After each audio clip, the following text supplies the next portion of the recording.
My name is Rebecca Thompson. I'm 38 years old, a high school English teacher from Portland, Oregon. 6 months ago, if someone had told me I would be sharing a story like this, I would have thought they were completely out of their mind. I've always been practical, skeptical of anything that couldn't be measured or proven. I taught literature, not theology. I believed in hard work, education, and the power of human reason to solve our problems. But everything changed on a rainy Thursday afternoon in my classroom. What happened to me that day, what I saw, what I experienced during the 11 minutes my heart stopped beating, has shattered every assumption I ever had about life, death, and what lies beyond our physical world. I'm sharing this story not because I want attention, or because I'm trying to start some kind of movement. I'm sharing it because I was told, commanded really, to warn as many people as possible about what's coming. And despite my natural inclination to keep quiet, to avoid ridicule or controversy, I cannot remain silent about what I witnessed. If you're reading this, please don't dismiss it immediately. I know how it sounds. I know how impossible it seems. But I'm asking you to consider the possibility that there are realities beyond what we can see, and that sometimes, in the most desperate moments, those realities break through into our world. My life, before I tell you about my death and what I saw beyond it, let me tell you who I was. I grew up in a moderately religious household.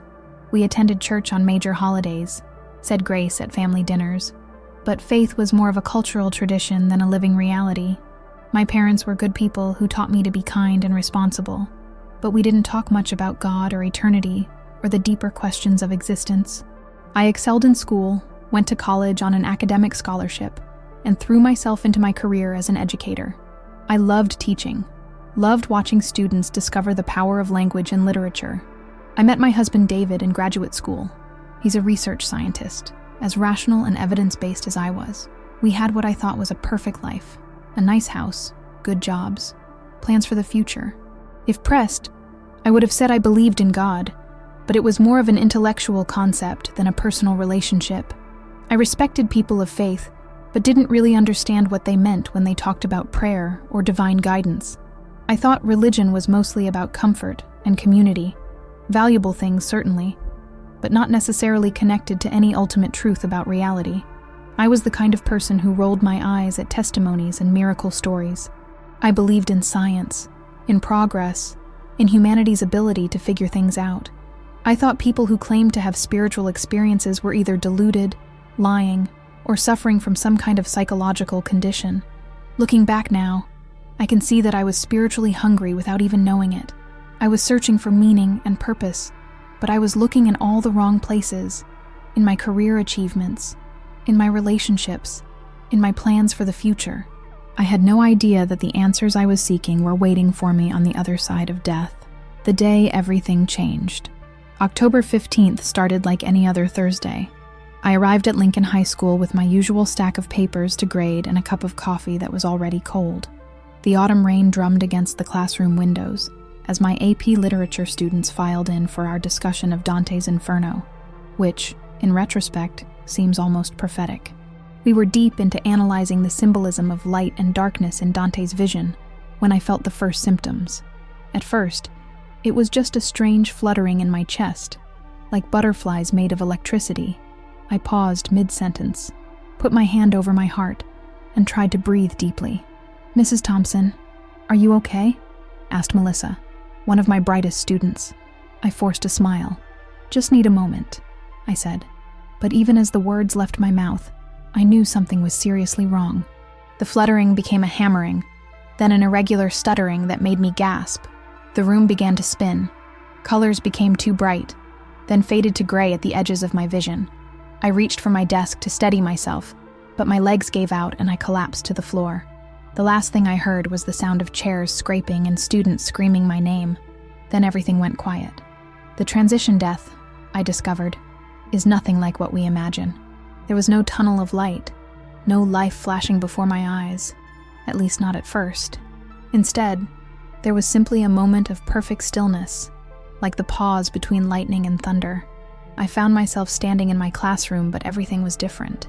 The colors were more vivid, the air seemed to shimmer with energy, and I could see things that had been invisible moments before. My students were clustered around something on the floor. My body, I realized with startling detachment. They were crying and shouting for help, but their voices sounded muffled and distant. I tried to reach out to them, to tell them I was fine, but my hand passed through empty air. I was there, but not there. Present, but separated by an invisible barrier that felt both thin and absolutely impermeable. As I watched the paramedics arrive and begin working on my body, I felt a strange sense of rising, as if gravity had loosened its hold on me. The classroom began to fade, and I found myself in a space that defied description. Not dark, not light, but something beyond both. I was no longer alone. I sensed a presence beside me, ancient and powerful yet infinitely gentle. Without words, I understood that I was being invited to see something important, something that would change not only my understanding of existence, but my entire purpose for living.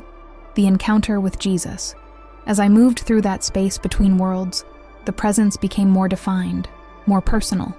Light began to gather and take shape. Not the harsh light of fluorescent bulbs or even sunlight, but something warm and alive, pulsing with what I can only call love itself. When I first saw him, I knew immediately who he was, though he looked nothing like the pale European Jesus of Renaissance paintings. His features were Middle Eastern, his hair dark and eyes deep brown, but what struck me most was the expression in those eyes, infinite compassion mixed with a sorrow so deep it made me weep.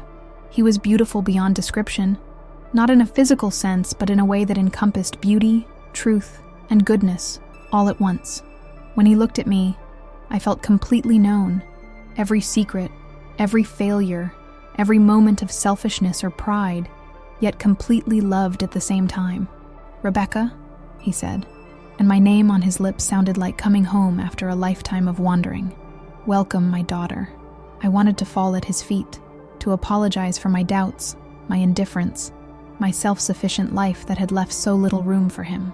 But he reached out and took my hands, and in that touch I felt forgiveness for things I hadn't even known needed forgiving. "You have questions," he said with a smile that could have melted glaciers. "You've always been a seeker, even when you didn't know what you were seeking. I'm going to show you answers, but also give you a mission. What you see will be difficult to bear, but necessary to share." I nodded, though I had no idea what I was agreeing to. In his presence, I would have agreed to anything. "The world you know is approaching a time of great testing," he continued, "not as punishment, but as purification. Many will be caught unprepared, but some will be ready. You are going to help prepare them." The vision begins, a world in crisis. As Jesus spoke, the space around us began to shift and change. Suddenly, I was looking down at Earth from an impossible perspective. I could see individual cities, neighborhoods, even people, all with perfect clarity. The first thing I noticed was the spiritual atmosphere. Dark clouds that weren't quite clouds hung over most population centers.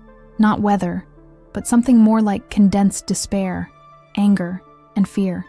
I could see how these spiritual clouds were thickening, blocking out something essential that humanity needed to survive. "Watch," Jesus said gently. "See what happens when people turn away from light for too long." I saw families torn apart by arguments that escalated beyond all reason. I watched neighbors who had been friends for years, suddenly viewing each other with suspicion and hatred. Political divisions deepened into something that felt almost demonic in its intensity. Social media became a weapon, spreading lies and amplifying anger until entire communities were consumed by rage. But the worst part was the spiritual emptiness I could perceive in so many hearts. People were desperate for meaning, for connection, for hope, but they were looking in all the wrong places. They were trying to fill God-shaped holes with politics, entertainment, materialism, or ideology, and growing more frustrated and angry when nothing satisfied the deepest hunger of their souls. "This is the condition that makes the darkness possible," Jesus explained. "When hearts are empty of faith, hope, and love, they become vulnerable to forces that seek only to destroy." The coming darkness. Then the vision shifted, and I saw what was coming. It began subtly, electronic devices flickering and failing, not all at once, but in a cascade that started in major cities and spread outward. But this wasn't just a power grid failure. As the lights went out, something else happened. The sun itself seemed to dim and fade, as if a cosmic switch had been thrown. The darkness that followed was unlike anything in human experience. It wasn't simply the absence of light. It was thick, oppressive, almost alive. It pressed against windows and doors like a living thing seeking entry. Candles wouldn't light. Flashlights failed. Even fires seemed to burn with only a faint, struggling glow. But the physical darkness was nothing compared to the spiritual assault that accompanied it. I watched as fear swept across the globe like a plague. But this wasn't ordinary fear. It was terror so profound that it drove people to madness. Despair followed close behind, whispering to every human heart that all hope was lost, that God had abandoned his creation, that death was the only escape. 3 days, Jesus said sadly. 3 days when the veil between the spiritual and physical world will be thin, when the forces of darkness will have permission to test every human heart. Some will pass through this trial purified, like gold refined in fire. Others will be lost to the very darkness they have chosen to embrace. I watched as the darkness brought out both the best and worst in humanity. In some places, I saw families huddling together in prayer, their faith creating small islands of peace in the chaos. In others, I witnessed violence and despair as people gave in to the whispers of despair and turned on each other. Spiritual warfare revealed. Jesus then allowed me to see the spiritual battle that raged alongside the physical crisis. The air was filled with beings of light and shadow, locked in combat for human souls. The dark entities were horrifying, not the cartoon demons of medieval art, but beings of pure malevolence that fed on human suffering and despair. But the angels, oh, the angels, they were magnificent warriors of light, powerful beyond imagination yet tender in their protection of those who called on God's name. I watched as they stationed themselves around homes where people prayed, creating barriers that the dark forces couldn't cross. Every prayer, Jesus explained, every act of faith, no matter how small, gives my angels permission to fight on your behalf. But every surrender to despair, every word of hatred or bitterness, opens doors that are very difficult to close. I saw how the battle played out in human hearts. In an apartment in downtown Portland, a young mother knelt with her children, leading them in singing hymns as the darkness pressed against their windows. With each note of praise, light grew brighter around them, and the shadows retreated. In the apartment next door, a man cursed the darkness and raged against God, and I watched as evil entities gathered around him, feeding on his anger until he was consumed by it. The difference between those who stood firm in faith and those who gave in to despair was stark and immediate. Faith created light, literal, visible light that pushed back the darkness. Despair opened doorways that allowed the darkness to enter and consume. Scenes of faith and failure. Jesus showed me countless individual stories from those 3 days, each one seared into my memory with perfect clarity. In a small farmhouse outside Salem, an elderly couple named Bill and Martha sat in their kitchen, holding hands and reading Psalm 23 by the light of an oil lamp that somehow stayed lit throughout the entire ordeal. Their grandchildren, visiting when the darkness fell, initially panicked and wept, but gradually calmed as their grandparents' faith created an atmosphere of peace. By the 3rd day, neighbors were making their way through the darkness to that farmhouse, drawn by an inexplicable sense that safety could be found there. In Seattle, a group of college students who had been partying when the darkness hit found themselves trapped in their dorm.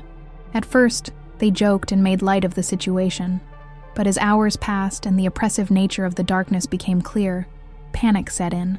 One student, raised in a Christian home but long since fallen away from faith, remembered prayers from childhood and began to recite them hesitantly. Others joined in, stumbling over half-remembered words. As they prayed together, a warm presence filled the room, and they were able to comfort each other through the long night. But I also saw tragic scenes of those who couldn't or wouldn't turn to faith. In a luxury high-rise in downtown Portland, a wealthy businessman who had built his identity around success and control found himself powerless against the darkness. He raged and demanded answers, but his anger only attracted more spiritual darkness. By the 2nd day, he was consumed by paranoia and terror, convinced that enemies were lurking in every shadow. In a suburban neighborhood, a family that had prided itself on rationality and self-sufficiency tried to weather the crisis through preparation and planning alone. They had supplies, backup generators, and detailed emergency protocols, but none of it worked against supernatural darkness. Without faith to anchor them, they turned on each other, accusations flying in the dark until they were more dangerous to each other than anything outside. The protection of faith. Throughout the 3 days, I witnessed miracle after miracle of protection for those who called on God's name. It didn't matter what denomination they belonged to, or even if they belonged to any organized religion at all. What mattered was the sincere cry of the heart, "God, help me." I saw a Jewish family in Beaverton lighting a menorah and reciting ancient prayers, creating a bubble of peace in their home. I watched a Muslim man in Hillsborough prostrating himself in prayer 5 times a day throughout the darkness, his faith shining like a beacon. I witnessed a Native American elder in the Columbia River Gorge burning sage and calling on the Great Spirit, her prayers rising like incense and creating protection for her entire extended family. The key wasn't religious technique or theological correctness. It was genuine faith, sincere repentance, and authentic love for God and neighbor. I saw brand new believers, people who had never prayed before in their lives, crying out to Jesus in desperation and immediately being surrounded by angelic protection. But I also saw the tragic fate of those who waited too long or who tried to rely on false faith. People who had attended church for years but never developed a real relationship with God found their empty religiosity useless against the darkness. Those who tried to use prayer like a magic formula without genuine repentance or faith discovered that words alone had no power. The dawn returns. On the 3rd day, just when it seemed the darkness might last forever, I saw a change begin.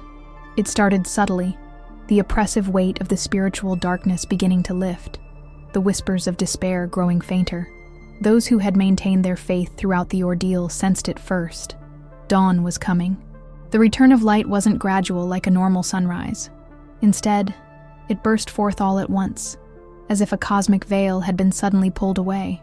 The supernatural darkness fled like smoke before wind, and natural sunlight flooded the earth with an intensity and beauty that seemed to wash away not just the physical darkness, but the spiritual pollution that had preceded it. I watched as people emerged from their homes, blinking in the brilliant light, many of them changed forever by what they had endured. Some were broken by the experience, traumatized by what they had seen and felt, but others, those who had chosen faith over fear, came out transformed, glowing with a spiritual radiance that had been purified by their trial. The world that emerged from those 3 days was different. Not perfect, but cleaner somehow, as if a spiritual cancer had been burned away. Many of those who had survived the darkness with their faith intact became leaders in their communities, beacons of hope and wisdom for those still struggling to understand what had happened.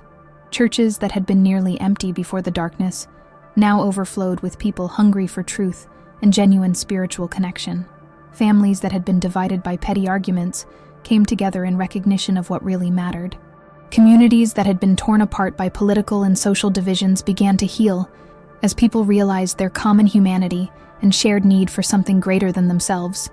The Commission. As the vision of the 3 days came to an end, I found myself back in that timeless space with Jesus. His expression was both sorrowful and hopeful. Sorrowful for those who would be lost, hopeful for those who would choose light. "Rebecca," he said, "you must return now. What you have seen is not inevitable, but it is very likely unless hearts change quickly. You must warn people, but more than that, you must help them prepare, not just physically, but spiritually." I felt a surge of panic. Who am I to deliver such a message? I'm nobody special. I was barely a believer myself until a few minutes ago. His smile was gentle but firm. "That's exactly why you're the right messenger. You understand doubt. You know what it's like to live without faith. People will listen to you because you're one of them, not because you claim to be above them." He reached out and touched my forehead, and I felt a download of understanding, not just knowledge, but deep comprehension of what I needed to do and say when I returned. "Tell them that preparation begins with the heart," he continued. "Physical supplies may help, but only faith will protect them from the spiritual assault that accompanies the darkness. Tell them to pray, not just in crisis, but every day. Tell them to forgive, to love, to seek truth above comfort or convenience." I felt myself beginning to be pulled away from that place of perfect peace, and everything in me wanted to resist. How could I leave this overwhelming love to return to a world of suffering and confusion? "You will not be alone," Jesus assured me. Others are receiving similar messages. Find them, support each other, and don't be discouraged when some refuse to listen. Plant the seeds wherever you can and trust that some will take root. The return. The journey back to my body was traumatic in ways I still struggle to describe. It was like being squeezed through a tunnel that was too small, compressed back into physical form after experiencing the freedom of pure spirit. The transition from perfect love to the harsh realities of a cardiac emergency room was almost unbearable. I awakened to the sound of monitors beeping and medical staff working frantically around me. The physical pain was intense, but it was nothing compared to the emotional and spiritual pain of being separated from that divine presence. "She's back!" someone shouted, and suddenly there were faces leaning over me.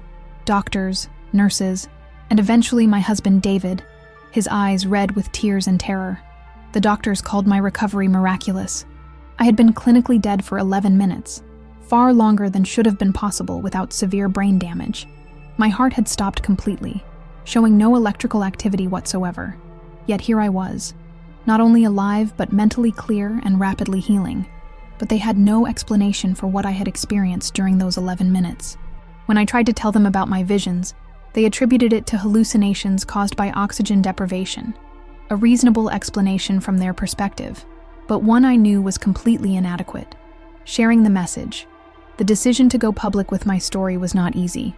I knew it would change my life, probably cost me my job, and subject me to ridicule and skepticism.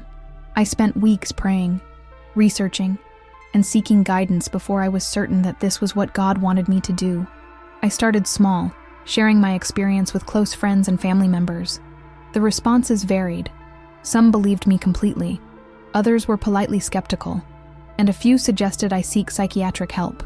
But as I began to speak more publicly, I was amazed to discover how many other people had received similar warnings through dreams, visions, or deep prayer. I connected with a network of believers around the world who were all sharing variations of the same message.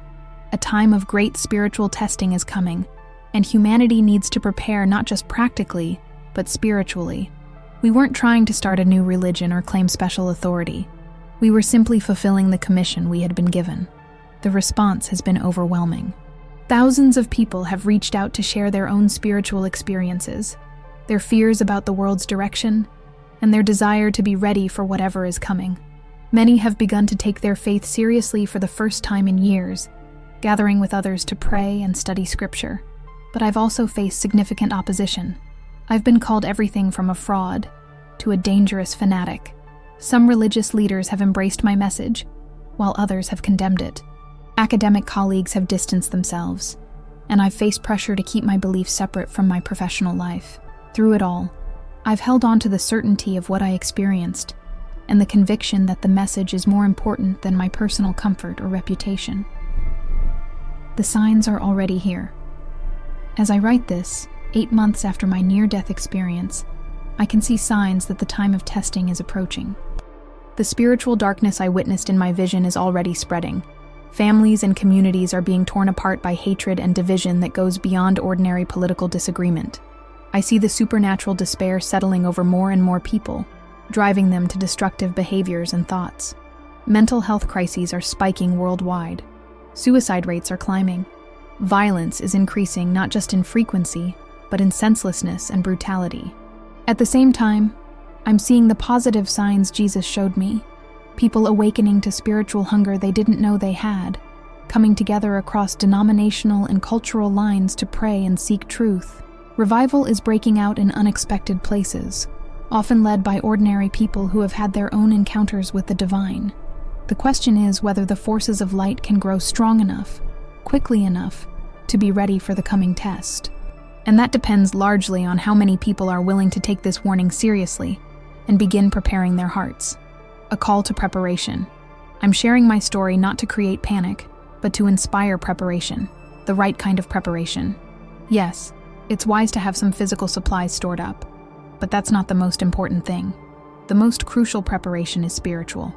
If you've read this far, I believe it's because something in your spirit recognizes the truth of what I'm sharing. That recognition is itself a gift, a sign that you're being called to prepare. Start with your heart. Examine your relationships with God and with others. Are there people you need to forgive? Are there wrongs you need to make right? Are there areas of pride or selfishness that need to be surrendered? Begin or deepen a life of prayer. Don't wait until crisis hits to develop your spiritual muscles. Start reading the Bible, especially the Psalms and the Gospels. Find others who share your desire to grow spiritually and gather with them regularly. Practice faith in small things, so you'll be ready to trust God in big ones. Choose love over hatred, hope over despair, truth over convenience in your daily decisions. These choices matter more than you can imagine. They're preparing you for the ultimate test of character that is coming. Most importantly, develop a real, personal relationship with Jesus Christ. Not just an intellectual belief, but a living daily relationship based on love, trust, and surrender. In the coming darkness, only that relationship will provide the light you need to survive and thrive. The promise of hope. Despite everything I witnessed, despite the genuine terror of the 3 days of darkness, I return to you with a message of incredible hope. The same Jesus who showed me visions of testing also showed me the victory that follows. He is more powerful than any darkness, more loving than any hatred, more faithful than any despair. Those who prepare their hearts, who choose faith over fear and love over hatred, will not just survive the coming test, they will emerge from it transformed, radiant with a spiritual power that will help heal a broken world. The spiritual realm is more real than the physical world we see around us. The battle for humanity's future is being fought primarily on spiritual ground, and every soul, including yours, has a crucial role to play in determining the outcome. We are living in the most significant time in human history, but we are not powerless. We have been given everything we need to choose life over death, light over darkness, hope over despair. The question is whether we will make that choice while there's still time. If my story has touched your heart, please don't keep it to yourself. Share it with others who need to hear it. But more importantly, let it inspire you to become a light in your community, a source of hope in a world that desperately needs it. The 3 days of darkness are coming, but so is the dawn that follows. Will you be ready? Will your heart be prepared? Will you be among those who shine as lights in the darkness? Or will you be overcome by the very fears and hatreds that make the darkness possible? The choice is yours. The time to make it is now. This account is based on my near-death experience on October 15, 2024. I share it not for personal gain, but because I believe it contains a warning that could help prepare hearts for the spiritual test that is coming. Whether you believe my experience was divine revelation or something else entirely, I ask only that you consider the possibility that spiritual preparation might be the most important thing you could do right now. May God give you wisdom, courage, and faith for whatever lies ahead.